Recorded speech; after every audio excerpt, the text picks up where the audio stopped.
Hello students, आज हम लोग क्लास 12 केमिस्ट्री का चैप्टर 4 केमिकल काइनेटिक्स का आगे का टॉपिक डिस्कस करेंगे।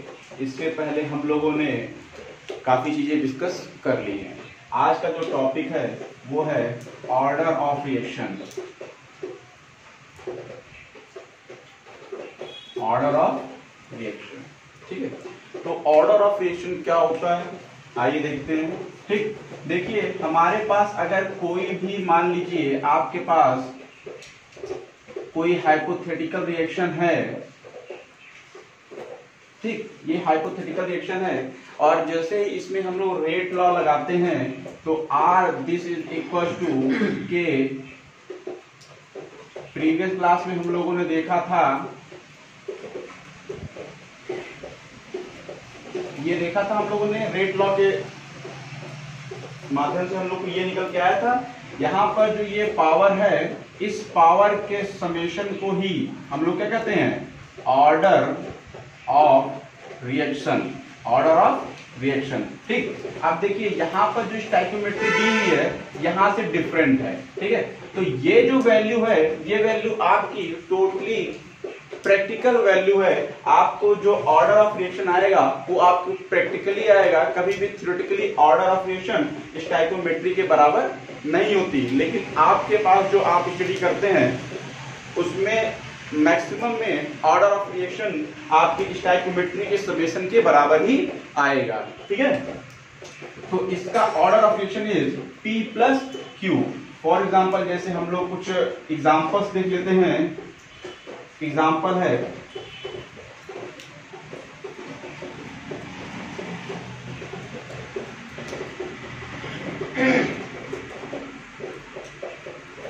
ठीक। अब इसमें देखिए, इसमें हमारे पास जो इसका ऑर्डर ऑफ रिएक्शन है वो क्या हो जाएगा, R is equal to NO2, ये होगा, ठीक। हमारे पास ये निकल के आया कंसंट्रेशन। अब यहाँ पर पावर क्या है, 2 है, तो ऑर्डर ऑफ रिएक्शन क्या होगा, इक्वल टू 2। ये वैल्यू आप ये मत देखिए कि ये स्टाइकियोमेट्री के बराबर ही है, ये स्टाइकियोमेट्री के बराबर है, लेकिन ये वैल्यू प्रैक्टिकली आई हुई है। ये वैल्यू कैसी आई हुई है, प्रैक्टिकली आई हुई है। तो यहीं पर ये जो वैल्यू होगी वही ऑर्डर ऑफ रिएक्शन होगा। और ये रिएक्शन आपकी कौन सी ऑर्डर की होगी, सेकेंड ऑर्डर इक्वेशन है, सेकेंड ऑर्डर रिएक्शन है, ओके।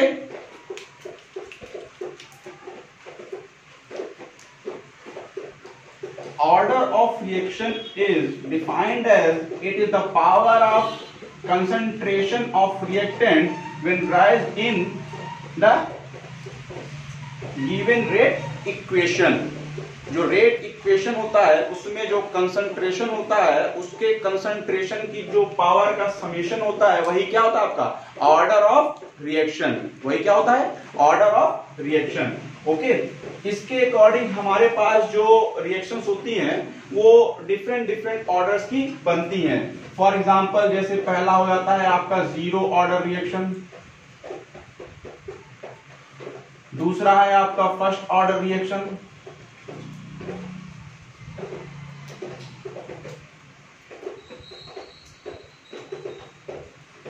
तीसरा है आपका सेकंड ऑर्डर रिएक्शन,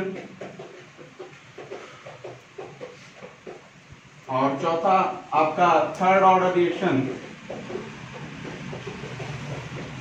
आपको केवल और केवल इसको पढ़ना है और इसको पढ़ना है, इनको और इनको नहीं पढ़ना है। आपके सिलेबस में केवल जीरो ऑर्डर और फर्स्ट ऑर्डर रिएक्शन है, सेकेंड ऑर्डर और थर्ड ऑर्डर नहीं है। अब देखिए आप कैसे इसको करेंगे। जैसे R this is equal to K concentration of reactant की पावर 0, ये डिनोट करेगा कि रिएक्शन क्या है, जीरो ऑर्डर रिएक्शन है। इसमें अगर हो जाए पावर 1, कंसंट्रेशन की पावर 1 है तो इसको हम लोग कहेंगे this is the first order reaction. उसी तरह अगर यहां पर R ये हो जाए तो सेकेंड ऑर्डर रिएक्शन हो जाएगी, और ये अगर बन जाए तो ये थर्ड ऑर्डर रिएक्शन हो जाएगी, ठीक है। तो ये थर्ड ऑर्डर रिएक्शन का रेट इक्वेशन हो जाएगा। ठीक, तो इसके हिसाब से हम लोग ऑर्डर ऑफ रिएक्शन को समझ पाएंगे कि हाँ हमारी रिएक्शन कैसे बन रही है और हमारा कैसे ऑर्डर ऑफ रिएक्शन निकल रहा है। आप देखिए अगर जीरो ऑर्डर रिएक्शन है तो इनका आपका जो रेट कांस्टेंट है इनके यूनिट से भी आप पता कर सकते हैं कि कोई भी पर्टिकुलर रिएक्शन किस ऑर्डर की है। यूनिट से आप पता, रेट कांस्टेंट की यूनिट से आप पता कर सकते हैं कि रिएक्शन पर्टिकुलरली किस ऑर्डर की है।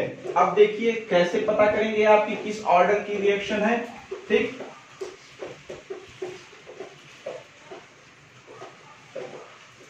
देखिए अगर हमारे पास R this is equal to k ये निकल के आएगा तो हमारे पास R हमारा क्या है, सिंपली माइनस दिस इज। ठीक, अब यहाँ a की पावर 0 है, इसका मतलब यूनिट हो जाएगा 1 हो जाता है, तो हमारे पास क्या है d k।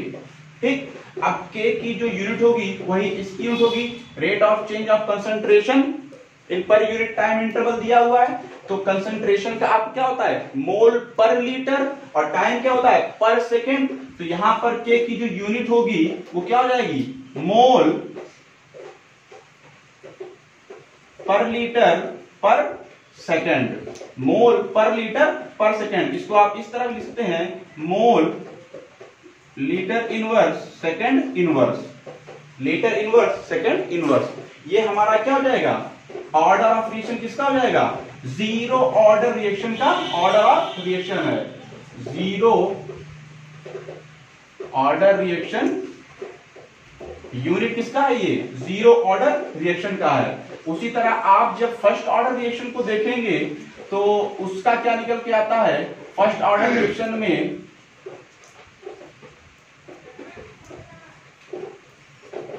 वैल्यू आती है 1 रहती है। ठीक, तो यहां पर हमारे पास क्या आएगा, इसका तो आपको मोल पर लीटर है, क्या है मोल लीटर इनवर्स सेकेंड। ठीक है, इसका क्या होता है मोल पर लीटर पर सेकेंड। यहां पर के लिख लीजिए, यहां पर कंसंट्रेशन है, इसका भी क्या होगा मोल पर लीटर, मोल पर लीटर। ठीक, अब यहां पर देखिए मोल पर लीटर कैंसिल हो गया तो k this equal to 1 by second, k का यूनिट क्या आएगा second, 1 by second, this is second inverse. तो यूनिट जो आपकी फर्स्ट ऑर्डर रिएक्शन की होती है, फर्स्ट ऑर्डर रिएक्शन में जो रेट कांस्टेंट होता है वो unit k this is equal to second inverse. तो फर्स्ट ऑर्डर रिएक्शन में जो रेट कांस्टेंट है उसकी यूनिट आती है सेकेंड इनवर्स, क्या आती है सेकेंड इनवर्स। ठीक है, अब यहां पर अगर मान लीजिए आपकी सेकेंड ऑर्डर रिएक्शन है, अगर मान लीजिए सेकेंड ऑर्डर रिएक्शन है तब क्या होगा, सेकेंड ऑर्डर रिएक्शन में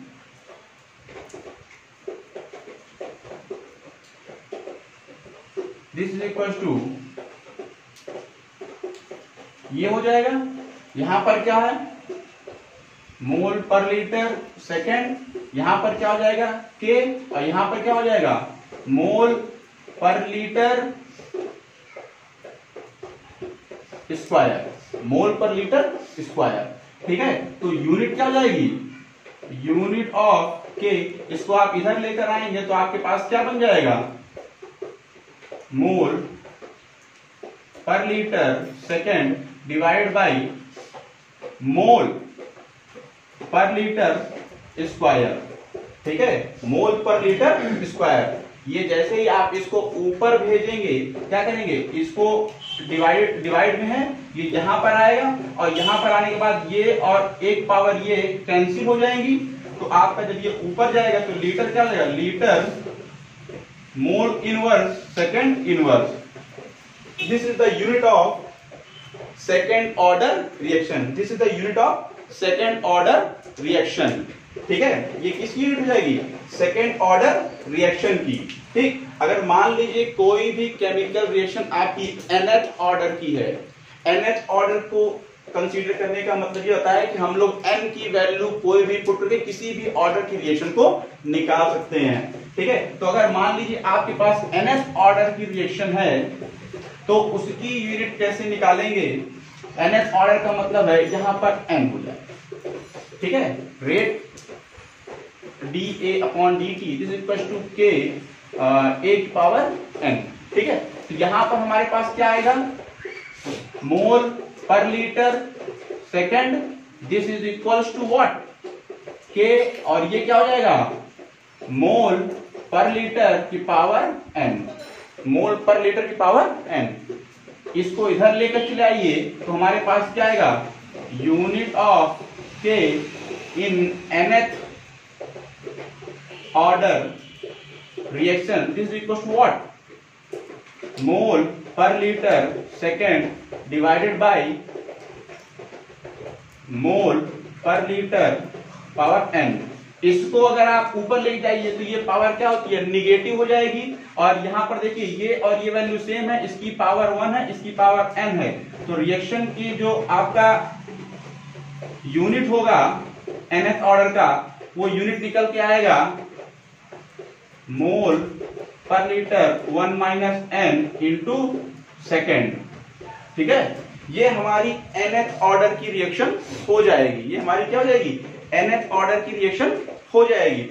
अब अगर आप इसमें n की वैल्यू कुछ भी पुट करें, n की वैल्यू फॉर एग्जांपल 0 1 2 3 4 5 कुछ भी आप इसमें पुट करेंगे अगर, तो आपको ये यूनिट किसी भी ऑर्डर की रिएक्शन निकालने में हेल्पफुल होगी। आपको अगर किसी भी ऑर्डर की यूनिट नहीं याद है तो आप nth ऑर्डर की यूनिट को आप याद रखिए, और इसमें n की वैल्यू अगर आप 0 रखते हैं, देखिए अगर यहाँ पर n की वैल्यू आपने 0 रखा तो यहाँ पर 1 माइनस 0 1 हो जाएगा, मोल पर लीटर पर सेकेंड, मोल पर लीटर पर सेकेंड हो जाएगा, मोल पर लीटर पर सेकेंड हो जाएगा। किसकी यूनिट होगी? जीरो ऑर्डर रिएक्शन की। अब यहाँ अगर 1 रख दीजिए, 1 इसकी जगह 1 माइनस 1 0, किसी की पावर 0 होने का मतलब है वो क्वांटिटी यूनिट हो जाएगी। यूनिट क्या आ गई? Second inverse first order reaction की हो गई। और यहां पर अगर 2 रख दिया तो हमारी सेकंड ऑर्डर, 3 रख दिया तो हमारी थर्ड ऑर्डर की रिएक्शन बन जाएगी। ठीक है, तो इसके हेल्प से हम लोग किसी भी ऑर्डर की रिएक्शन को फाइंड आउट कर सकते हैं कि पर्टिकुलर गिवन रिएक्शन में जो रेट कांस्टेंट है उसकी यूनिट के हिसाब से हम लोग कैलकुलेट कर सकते हैं कि हाँ कौन सी ऑर्डर की रिएक्शन हमें दी गई है और हमें कौन सा इक्वेशन उसमें फॉलो करना पड़ेगा। ओके, ये काफी हेल्पफुल होता है आपके न्यूमेरिकल प्रॉब्लम को सॉल्व करने में।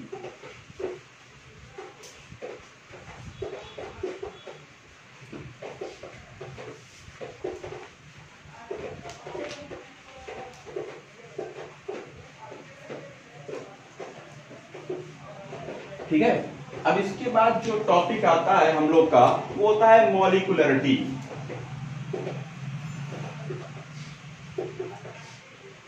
क्या होता है? मॉलिक्यूलरिटी। ठीक है, मॉलिक्यूलरिटी होता क्या है कि total number of molecules react in a particular reaction is known as molecularity.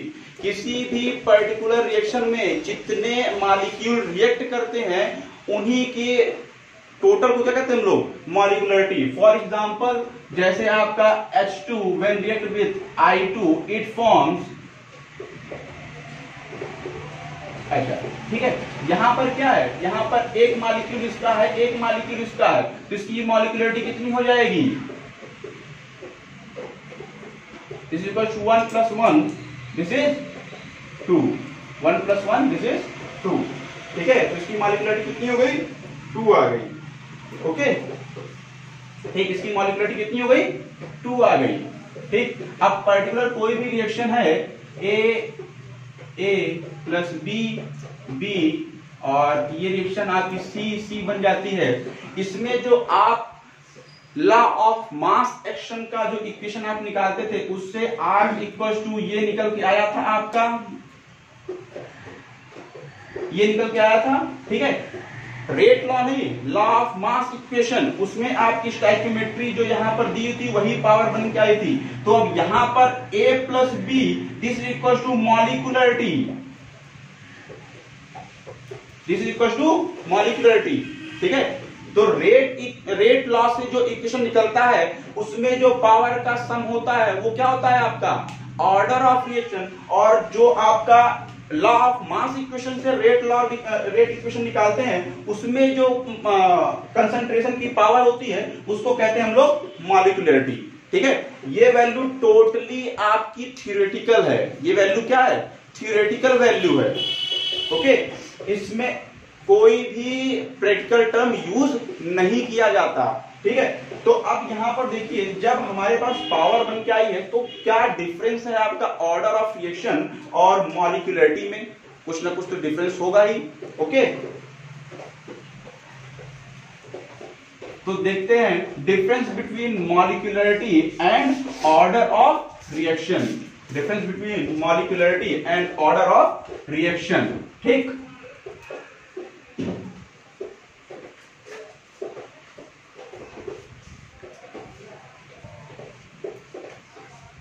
Order of reaction.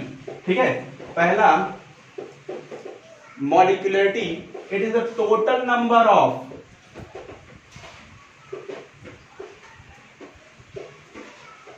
Molecule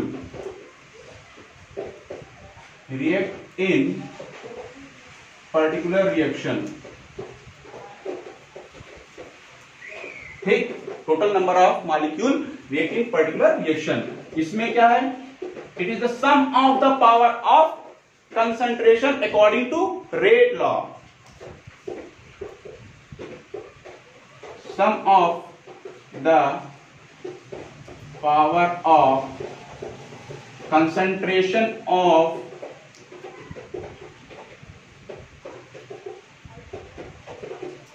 reactant in rate equation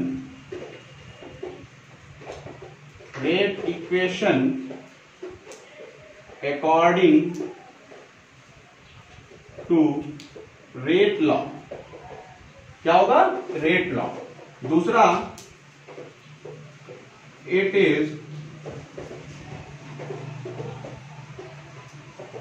theoretical value. ये क्या है, टोटली थ्योरेटिकल वैल्यू है। और ये क्या है, इट इज प्रैक्टिकल वैल्यू। ये क्या है, प्रैक्टिकल वैल्यू है। इसमें जो थर्ड टर्म आता है, it never be zero and fractional.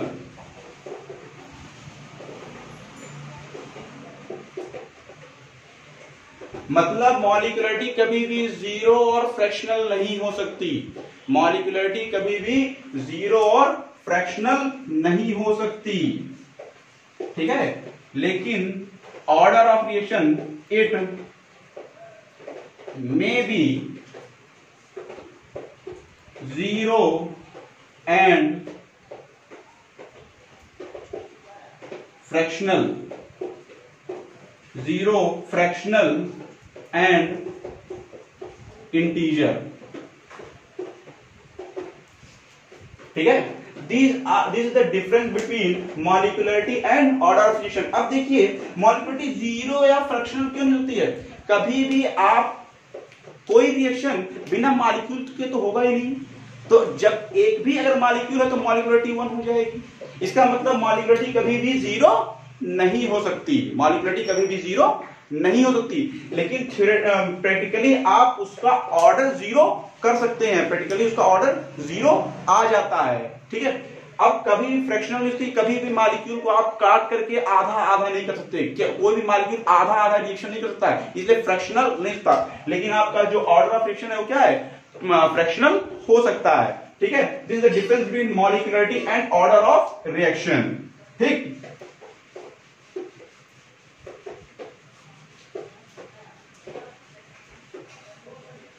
इसके बाद जो टर्म हम लोग पढ़ने वाले हैं वो टर्म बहुत ही इंपॉर्टेंट है और उसी के बेस पे हर बार क्वेश्चंस आते हैं। हम लोग पढ़ेंगे integrated expression of rate equation कह सकते हैं।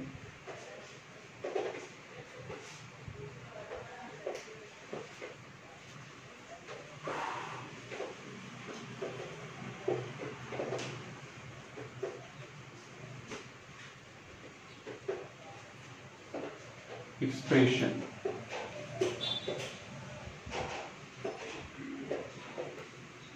रेट लॉ, ठीक है। रेट लॉ का इंटीग्रेटेड एक्सप्रेशन क्या निकलता है, ठीक है। सबसे पहले हम लोग देखेंगे zero order reaction. Zero order reaction का इंटीग्रल इक्वेशन कैसे निकलेगा, ठीक है। देखिए हमारे पास जो इक्वेशन दिया हुआ है, this is R equals to K, ये दिया हुआ है। यहां वैल्यू क्या है, माइनस dA/dt है, दिस इज K। इसकी वैल्यू क्या हो जाएगी, पावर 0 है तो 1 हो जाएगी।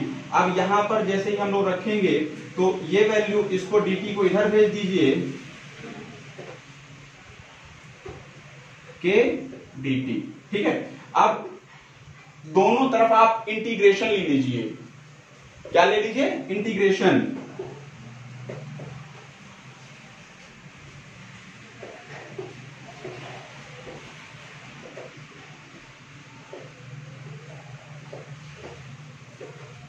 ऑन मैथ्स में आप इंटीग्रेशन में पढ़े हुए हैं। अब यहां पर जैसे ही आप करेंगे तो आपका निकल क्या आएगा, और यहां पर हो जाएगा K dt। क्या हो जाएगा, K dt, ठीक है ना। अब देखिए हमारे पास K जो है ये कांस्टेंट होता है तो बाहर निकल आएगा। K जो होता है वो कांस्टेंट है, बाहर निकल आएगा। तो हमारे पास इक्वेशन क्या बनेगा, यहाँ इंटीग्रेशन करेंगे तो यहाँ पर कुछ नहीं है तो 1 माना जाता है। और इंटीग्रेशन अगर 1 की होती है तो आपका जो कंसंट्रेशन है वही आ जाएगा। तो यहाँ पर हमारा बन के आएगा this is equal to K, और ये हो जाएगा dt, ठीक। अब इसको हम लोग सॉल्व करेंगे तो ये हमारा बन जाएगा K T प्लस I हमारा इंटीग्रेशन कांस्टेंट है। क्या है, I इंटीग्रेशन कांस्टेंट है। I की वैल्यू निकालने के लिए आप इनिशियल टर्म यूज करेंगे, when t equals to 0, when t equals to 0, this implies A equals to A0, ठीक है। ये हमारा निकल के आ जाएगा, A क्या हो जाएगा आपका, A0 में कन्वर्ट हो जाएगा। तो ये जो वैल्यू है इस इक्वेशन में आप पुट करिए, this is first equation, this is first equation, this is second equation. ये वैल्यू आप सेकंड में पुट करिए तो आपके पास आ जाएगा, ये देखिए t की वैल्यू 0 पुट करेंगे तो ये टर्म आपका 0 हो जाएगा, 0 प्लस I, ठीक है। तो हमारे पास आता है I this equal to minus A0, ठीक है। Now put the value of I in equation 2।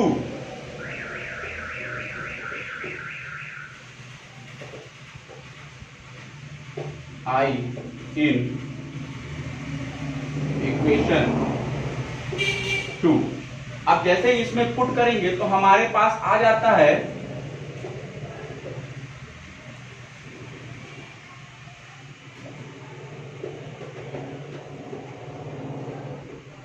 ये वैल्यू आ जाती है, ठीक। अब इसको हम लोग इधर जब भेजेंगे, इसको हम लोग क्या करें, जब इधर इसको हम भेज दें तो हमारे पास जो वैल्यू आती है वो वैल्यू आएगी,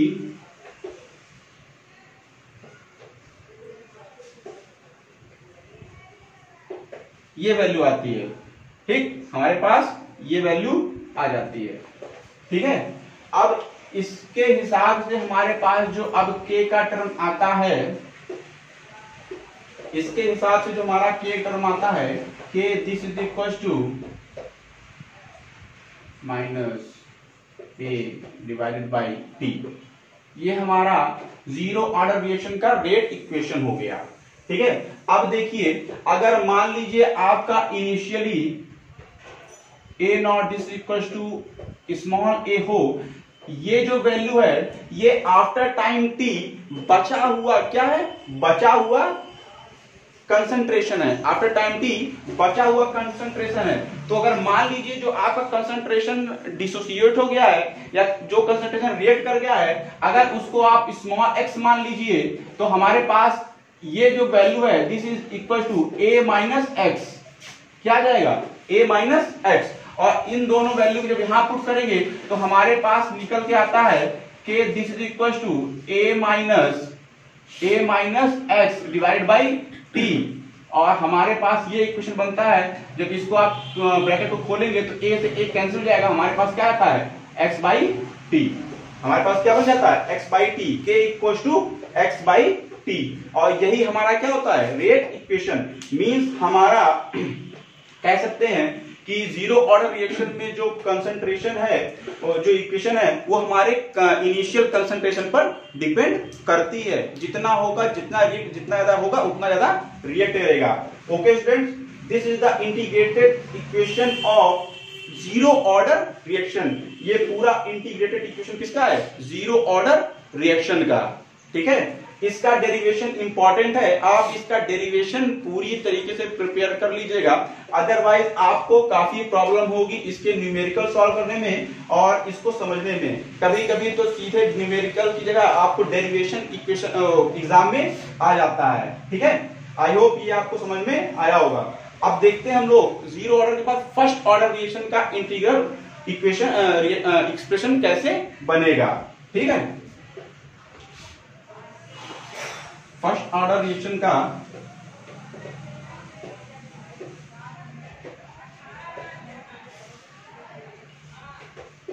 बहुत इंपॉर्टेंट है बेटा, ये आप एग्जामिनेशन के पॉइंट ऑफ व्यू से बहुत ज्यादा इंपॉर्टेंट है। बहुत ही इंपॉर्टेंट है।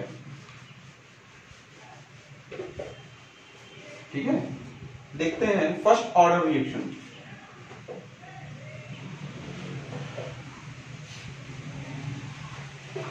फर्स्ट ऑर्डर रिएक्शन में आपको पता है आर,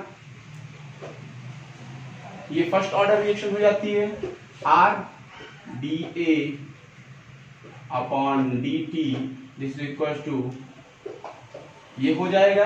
ठीक, इसको आप इधर भेजिए और इसको इधर भेजिए, आपका क्या आता है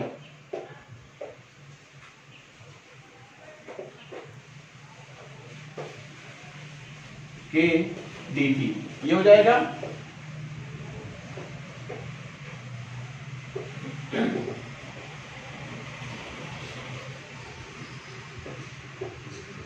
इंटीग्रेशन ऑन बोथ साइड आप इंटीग्रेशन लेंगे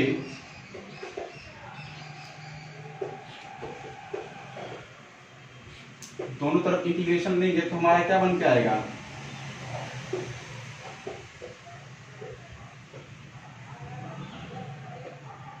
और ये हमारा हो जाएगा, जैसे के कांस्टेंट है तो हमारा बाहर निकल जाएगा के डी टी, ये हो जाएगा।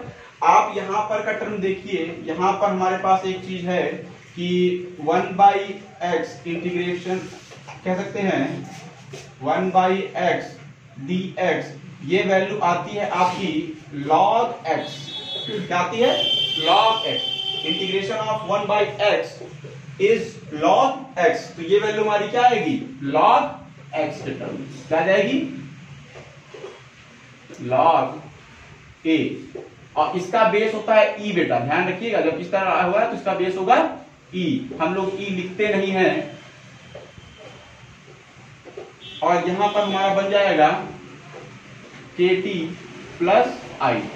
ठीक है, अब जो हमने जीरो ऑर्डर में किया था at the initial condition when t equals to 0 this implies a equals to a naught, ये वैल्यू जैसे इसमें पुट करेंगे हमारे पास ये इक्वेशन पहला है, ये दूसरा है, ये वैल्यू यहां पुट करेंगे तो हमारे पास आएगा log A equals to KT plus I, और ये KT वैल्यू क्या हो जाएगी 0, क्यों? क्योंकि T इक्वल्स टू 0 है और I हमारे पास आ गया, I equals to minus log A naught. ठीक, हमारे पास ये वैल्यू आ गई। ठीक है, अब ये वैल्यू हम लोग पुट किस पे करेंगे? Put this value on equation 2, 2 पर पुट करेंगे। किस पे पुट करेंगे? 2 पर पुट करेंगे। ठीक है, 2 पर पुट करेंगे और जैसे ही पुट करेंगे तो हमारे पास ये वैल्यू आ गई log A KT plus minus log A naught. ठीक है, और इसको जब इधर हम लोग भेजेंगे तो हमारे पास इक्वेशन बनेगा KT this equals to log A naught minus log A, और इसको जैसे ही हम लोग करेंगे तो हमारे पास इक्वेशन बनेगा KT equals to log A naught divided by log A। ठीक है, A naught divide by log A, ये हमारे पास क्या बन जा रहा है? इक्वेशन हमारा ये बन गया। ठीक है, हमारे पास ये इक्वेशन बन गया है। ठीक है, और यहां पर जो ये log की वैल्यू है, इस log को अगर हम लोग नेचुरल log में कन्वर्ट करते हैं, बेस 10 में कन्वर्ट करते हैं, तो हमारे पास एक स्पेसिफिक वैल्यू है, हमारे पास एक स्पेसिफिक वैल्यू आती है 2.303। इससे हम लोग log के टर्म को मल्टीप्लाई करके इसको हम लोग किसमें कन्वर्ट कर सकते हैं? बेस 10 में। तो हमारा हो जाता है KT is equal to 2.303 log base 10 हो जाएगा और A naught divided by A हो जाएगा। ठीक है, दिस इज और इसको जैसे ही हम लोग K equals to 2.303 divided by T log base 10 A naught divided by A, ये हमारा फर्स्ट ऑर्डर रिएक्शन का रेट इक्वेशन हो गया। फर्स्ट ऑर्डर रिएक्शन का रेट इक्वेशन हो गया। ठीक है, अब देखिए फर्स्ट ऑर्डर रिएक्शन का रेट इक्वेशन हमारा ये बन गया। ठीक है,